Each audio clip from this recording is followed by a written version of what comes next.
ओम शांति। आज सतगुरुवार है। आज सतगुरुवार के मधुर महावाक्य है 26 जून 2025 की है। तो सतगुरुवार वरदानी दिवस का आप सबों को बहुत बहुत बधाई हो।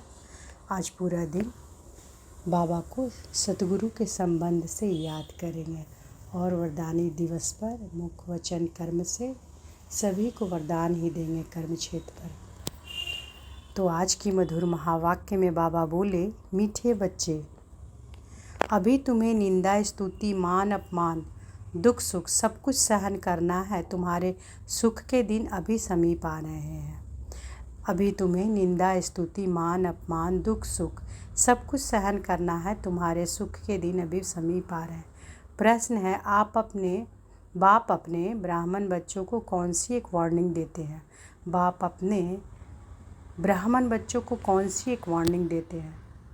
उत्तर है, बच्चे कभी भी बाप से रूठना नहीं।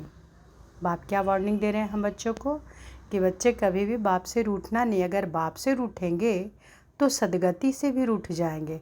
बाप वार्निंग देते हैं, रूठने वालों को बड़ी कड़ी सज़ा मिलेगी। रूठने वालों को बड़ी कड़ी सज़ा मिलेगी। आपस में या ब्राह्मणी से भी रूठे तो फूल बनते बनते एक कांटा बन जाएंगे। इसलिए बहुत बहुत खबरदार रहो। गीत है धीरज धर मनुआ। ओम शांति। मीठे मीठे सिकी लधे बच्चों ने गीत सुना। तुम बच्चों के जो भी जन्म जन्मांतर के दुख हैं सब दूर हो जाने चाहिए। इस गीत की लाइन सुनी? तुम जानते हो कि अभी हमारा दुख का पाठ पूरा होता है और सुख का पाठ शुरू होता है। जो पूरी रीति नहीं जानते हैं वह किसी न किसी बात में दुख जरूर देखते हैं। यहाँ बाबा के पास आने से भी कोई ना कोई प्रकार का दुख भासेगा। बाबा समझ सकते हैं बहुत बच्चों को तकलीफ़ होती होगी।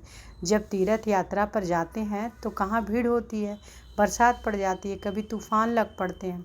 जो सच्चे भगत होंगे वह तो कहेंगे क्या हर्ज है, भगवान के पास जाते हैं, भगवान समझकर ही यात्रा पर जाते हैं। ढेर के ढेर भगवान हैं मनुष्यों के। तो जो अच्छे मजबूत होते हैं वह तो कहते हैं हर्जा नहीं, अच्छे काम में हमेशा विघ्न पड़ते हैं, वापस लौट कर थोड़े ही जाएंगे। कोई तो लौट भी जाते हैं, है ना। कभी विघ्न पड़ते हैं, कभी नहीं भी पड़ते हैं, है ना। तो बाबा क्या कह रहे हैं कि जैसे मधुबन भी हम सब जाते हैं तो कभी कभी बहुत भीड़ रहता है, तो उसमें भी हम सब क्या क्यों में फंस जाते हैं ना कि इतना भीड़ है, कैसे क्या रहेंगे ये सब। तो बाबा इसलिए उदाहरण दे रहे हैं, उदाहरण दे के बता रहे हैं कि बाप कहते हैं बच्चे यह भी तुम्हारी यात्रा है। तुम कहेंगे हम बेहद के बाप पास जाते हैं, वह बाप सबके दुख हरने वाला, यह निश्चय है।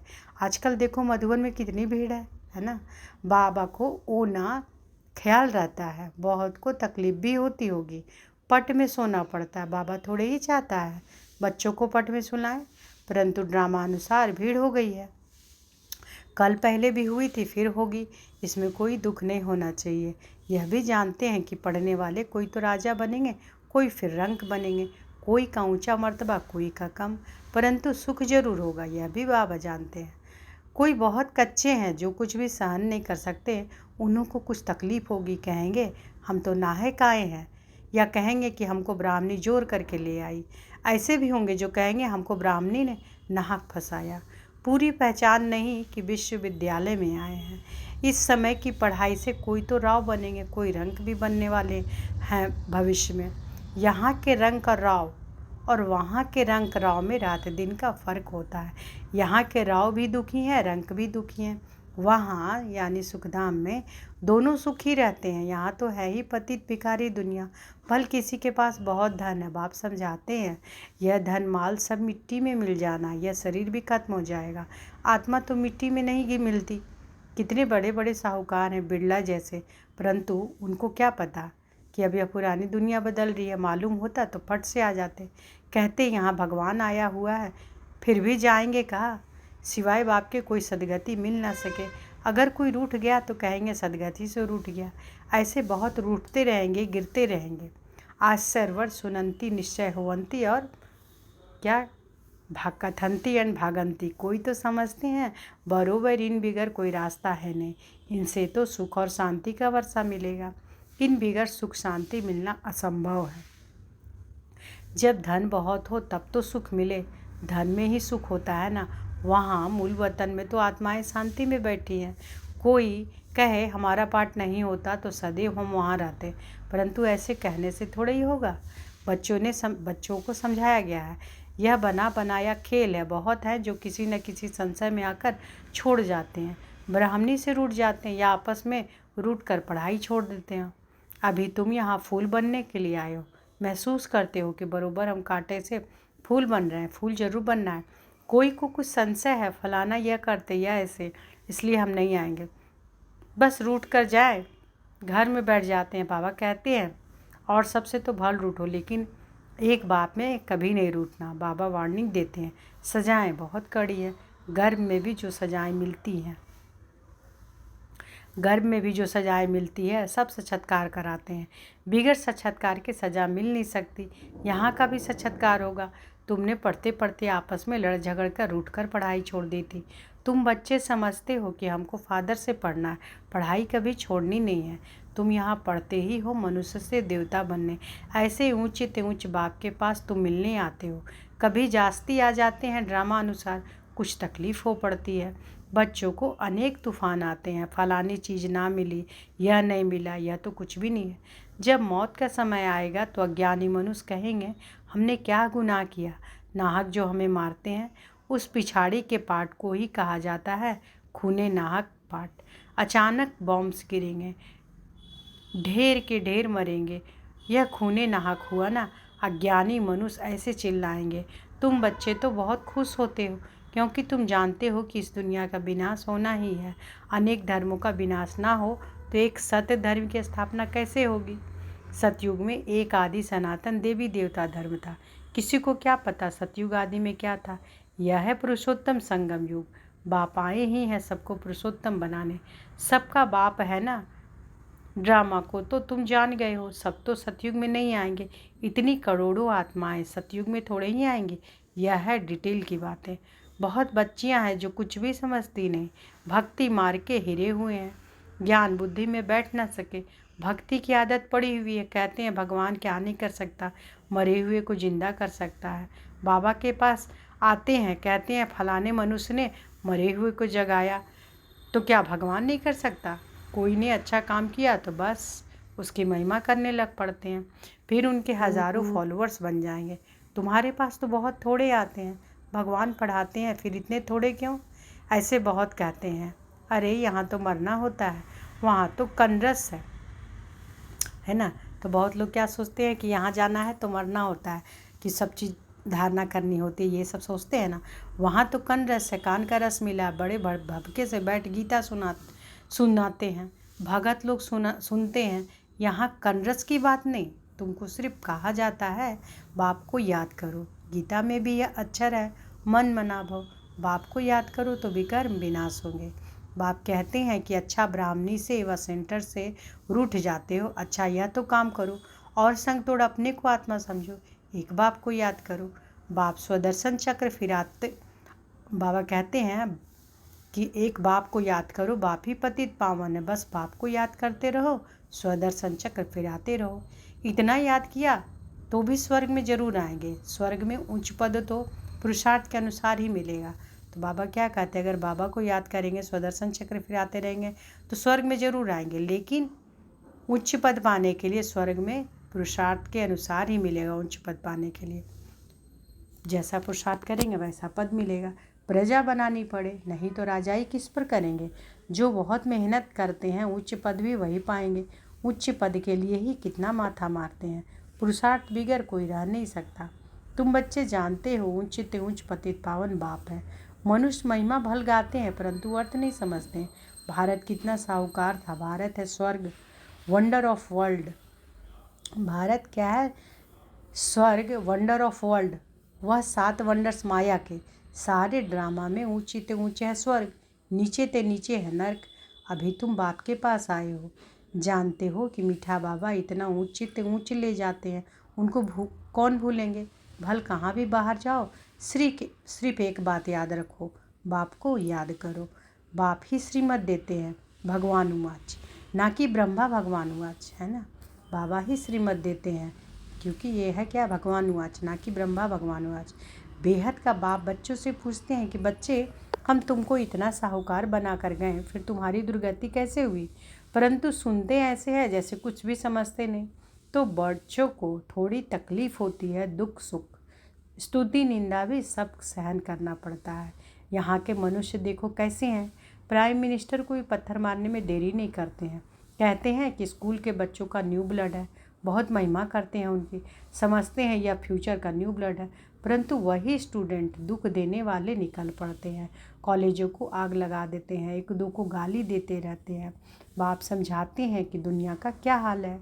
ड्रामा का एक्टर होकर भी ड्रामा के आदि मध्य अंत और मुख्य एक्टर्स आदि को नहीं जानते हैं तो उन्हें क्या कहें। बड़े ते बड़ा कौन है, उनकी बायोग्राफी तो जाननी चाहिए ना, कुछ भी नहीं जानते। ब्रह्मा विष्णु शंकर का क्या पाठ है, धर्म स्थापकों का क्या पाठ है। मनुष्य तो अंधश्रद्धा में आकर सबको प्रिसेप्टर कह देते हैं। गुरु तो वह जो सदगति करता है। अब सर्व का सदगति दाता तो एक ही परम पिता परमात्मा है, वह परम गुरु भी है, फिर नॉलेज भी देते हैं। तुम बच्चों को पढ़ाते भी हैं, उनका पाठ ही वंडरफुल है। धर्म की स्थापना करते हैं और धर्म भी स्थापन करते हैं और सभी धर्मों का खलास भी करते हैं। और तो सिर्फ धर्म स्थापन करते हैं, स्थापन और विनाश करने वालों को ही गुरु कहेंगे ना। बाप कहते हैं कि मैं कालों का काल हूँ, एक धर्म की स्थापना और बाकी सब धर्मों का विनाश हो जाएगा, अर्थात इस ज्ञान यज्ञ में स्वाहा हो जाएंगे। फिर न कोई लड़ाई लगेगी, न यज्ञ रचा जाएगा। तुम सारे विश्व के आदि मध्य अंत को जानते हो, और तो सभी नेति नेति कहते हैं। तुम ऐसे थोड़े ही कहेंगे, बाप बिगर और कोई समझा ना सके। तो तुम बच्चों को बड़ी खुशी होनी चाहिए, परंतु माया का सामना ऐसा होता है जो याद ही मिटा देती है। तुम बच्चों को दुख सुख मान अपमान सहन करना है। यूं तो यहाँ कोई अपमान किया नहीं जाता। अगर कोई भी बात है तो बाप को रिपोर्ट करनी चाहिए, रिपोर्ट नहीं करते तो बड़ा पाप लगता है। बाप को सुनाने से झट उनको सावधानी मिलेगी। इस सर्जन से छिपाना नहीं चाहिए। बड़ा भारी सर्जन है ना। तो परमात्मा पिता शिव बाबा बड़ा भारी क्या है, सर्जन, ज्ञान इंजेक्शन, इनको अंजन भी कहते हैं। अंजन को ज्ञान सुरमा भी कहा जाता है। जादू आदि की तो बात ही नहीं। बाप कहते हैं कि मैं आया हूँ तुमको पतित से पावन होने की युक्ति बताने। पवित्र नहीं बनेंगे तो धारणा भी नहीं होगी। इसी काम के कारण ही फिर पाप होते हैं। इन पर जीत पानी है। खुद ही विकार में जाता होगा तो दूसरे कोई को कह नहीं सकेंगे, वह तो महापाप हो जाए। बाप कहानी भी सुनाते हैं। पंडित ने कहा, राम राम कहने से सागर पार हो जाएंगे। मनुष्य समझते हैं पानी का सागर, जैसे आकाश का अंत नहीं वैसे सागर का भी अंत नहीं पा सकता। ब्रह्म महतत्व का भी अंत नहीं। यहाँ मनुष्य अंत पाने का पुरुषार्थ करते हैं, वहाँ कोई पुरुषार्थ नहीं करते। यहाँ कितना भी दूर जाते हैं फिर लौट आते हैं। पेट्रोल ही नहीं होता तो आएंगे कैसे। यह है साइंस वालों का अति अहंकार, उससे विनाश कर देते हैं। एरोप्लेन से सुख भी है, फिर उनसे अति दुख भी है। अच्छा, मीठे मीठे सिकिल दे बच्चों प्रति माता पिता बाप दादा का याद प्यार और गुड मॉर्निंग। रूहानी बाप की रूहानी बच्चों को नमस्ते। हम रूहानी बच्चों की रूहानी माता पिता बाप दादा को याद प्यार, गुड मॉर्निंग और नमस्ते नमस्ते नमस्ते। शुक्रिया बाबा, शुक्रिया। धारणा के लिए मुख्य सार पहला, किसी भी कारण से पढ़ाई नहीं छोड़नी है। सजाएं बहुत कड़ी हैं, उनसे बचने के लिए और संग तोड़ एक बाप को याद करना है, रूठना नहीं है। दूसरा, ज्ञान इंजेक्शन व अंजन देने वाला एक बाप है। उस अविनाशी सर्जन से कोई बात छिपानी नहीं है। बाप को सुनाने से झट सावधानी मिल जाएगी। तो किसी भी कारण से पढ़ाई नहीं छोड़नी है, सजाएं बहुत कड़ी हैं, उनसे बचने के लिए और संग तोड़ एक बाप को याद करना है, रूठना नहीं है। ज्ञान इंजेक्शन व अंजन देने वाला एक बाप है। उस अविनाशी सर्जन से कोई बात छिपानी नहीं है। बाप को सुनाने से झट सावधानी मिल जाएगी। आज वरदानी दिवस पर बाबा ने वरदान दिया, तो अनुभव करें कि बाबा का वरद हस्त हमारे सिर पर है। बाबा ने वरदान दिया, तन की तंदुरुस्ती, मन की खुशी और धन की समृद्धि द्वारा श्रेष्ठ भाग्यवान भव। तन की तंदुरुस्ती, मन की खुशी और धन की समृद्धि द्वारा श्रेष्ठ भाग्यवान भव। संगम युग पर सदा स्व में स्थित रहने से तन का कर्म भोग सूली से कांटा हो जाता है। तन का रोग योग में परिवर्तन कर देते हो, इसलिए सदा स्वस्थ हो। मन मनाभाव होने के कारण खुशियों की खान से सदा संपन्न हो, इसलिए मन की खुशी भी प्राप्त है। और ज्ञान धन सब धनों से श्रेष्ठ है। ज्ञान धन वालों की प्रकृति स्वतः दासी बन जाती है और सर्व संबंध भी एक के साथ है, संपर्क भी होली हंसों से है, इसलिए श्रेष्ठ भाग्यवान का वरदान स्वतः प्राप्त है। तो बाबा कितना अच्छा वरदान दिए कि तन की तंदुरुस्ती। तो तन की तंदुरुस्ती कैसे होगा? सदा स्व में स्थित रहने से। और मन की खुशी, मन का खुशी होगा, मन मनाभाव होने के कारण खुशियों की खान सदा संपन्न होगा, मन की खुशी भी प्राप्त होगी। और धन की समृद्धि जो बाबा बोलते हैं, तो ज्ञान क्या है? ज्ञान धन है, सब धनों में श्रेष्ठ है। तन की तंदुरुस्ती, मन की खुशी और धन की समृद्धि द्वारा श्रेष्ठ भाग्यवान भव। तो बाबा कहते हैं कि संगम युग पर सदा स्व में स्थित रहने से तन का कर्म भोग सूली से कांटा हो जाता है। तन का रोग योग में परिवर्तन कर देते हो, इसलिए सदा स्वस्थ हो। यानी मन की खुशी परिवर्तन कर देते हो, इसलिए सदा स्वस्थ हो। मन मनाभाव होने के कारण खुशियों की खान से सदा संपन्न हो, इसलिए मन की खुशी भी प्राप्त है मन मनाभाव होने के कारण। और ज्ञान धन सब धनों से श्रेष्ठ है। धन की समृद्धि द्वारा बाबा बोले ना, ज्ञान धन सब धनों से श्रेष्ठ है। ज्ञान धन वालों की प्रकृति स्वतः दासी बन जाती है और सर्व संबंध भी एक के साथ है ना। सर्व संबंध किसके साथ है? परमात्मा पिता के साथ। संपर्क भी किससे है? होली हंसों से है ना। इसलिए श्रेष्ठ भाग्यवान का वरदान स्वतः प्राप्त है। स्लोगन है, याद और सेवा दोनों का बैलेंस ही डबल लॉक है। याद और सेवा दोनों का बैलेंस क्या है? Double lock. अव्यक्त सारे आत्मिक स्थिति में रहने का अभ्यास करो, अंतर्मुखी बनो। जैसे अनेक जन्म अपने देह के स्वरूप की स्मृति न चल रही है, वैसे ही अपने असली स्वरूप की स्मृति का अनुभव थोड़ा समय भी नहीं करेंगे। क्या बाबा कह रहे हैं कि जैसे अनेक जन्म अपने देह के स्वरूप की स्मृति नेचुरल रही, वैसे अपने असली स्वरूप की स्मृति का अनुभव थोड़ा समय भी नहीं करेंगे क्या? यह पहला पाठ कंप्लीट करो, तब अपनी आत्माभिमानी स्थिति द्वारा सर्व आत्माओं को साक्षात्कार कराने की निमित्त बनेंगे। ओम शांति। तो आज बाबा क्या बोले? बाबा बोले कि अभी तुम्हें निंदा स्तुति मान अपमान दुख सुख सब कुछ सहन करना है ना। तुम्हारे सुख के दिन अभी समीप आ रहे हैं। और फिर बाबा क्या बोले कि उदाहरण दे के बोले ना कि जब जो भक्ति लोग करते हैं तो जाते हैं तीर्थ में, तो कितना भी भीड़ चाहे कोई विघ्न आता है तो वो चले जाते हैं, कुछ लोग लौट भी आते हैं। तो मधुबन में भी कभी अगर वैसा बहुत भीड़ हो जाता है ड्रामा अनुसार, तो वैसे नहीं सोचना है कि ब्राह्मणी हमको ले आई फंसा दी ये कर दे। नहीं, हम सब किसके पास जाते हैं? भगवान के पास जाते हैं। और पढ़ाई नहीं छोड़नी है। बाबा क्या बोले? पढ़ाई नहीं छोड़नी, नहीं तो इसकी सज़ा क्या है? बहुत कड़ी है। और सर्जन से कुछ भी नहीं छुपाना है। कौन सर्जन? अविनाशी सर्जन परमात्मा पिता से कुछ भी नहीं छुपाना है, सब बताना है। अगर सब बताएंगे तो बाबा से सावधानी भी मिलेगी। और पढ़ाई नहीं छोड़नी है किसी भी कारण से, नहीं तो सजाएं इसकी बहुत कड़ी है। और बाबा कहते हैं कि और संग तोड़ एक संग बाप के साथ रहो, रूठना नहीं है ना। और वरदान कितना अच्छा बाबा दिए, तन की तंदुरुस्ती मन की खुशी और धन की समृद्धि द्वारा श्रेष्ठ भाग्यवान भव। तन की तंदुरुस्ती कैसे होगा? जब स्व के चिंतन में रहेंगे, स्व में स्थित रहेंगे। और मन की, जब मन ही मन मनाभाव में रहेंगे, मन ही मन परमात्मा पिता को याद करेंगे, तो वो खुशी का खान है ना। और धन की समृद्धि कैसे होता है? तो धन की समृद्धि, ज्ञान धन क्या है? सब धनों से श्रेष्ठ है। और उसके बाद भी क्या होता है? ज्ञान धन जो इनको है, ज्ञान धनों वालों की प्रकृति क्या हो जाती है? दासी बन जाती है। और सर्व संबंध भी क्या है? एक बाप से। और संपर्क किन लोग से है? होली अंशों से। ब्राह्मण आत्माएं जो क्या? होली अंशों से है। इसलिए बाबा कहते हैं कि श्रेष्ठ भाग्यवान वरदान स्वतः प्राप्त है।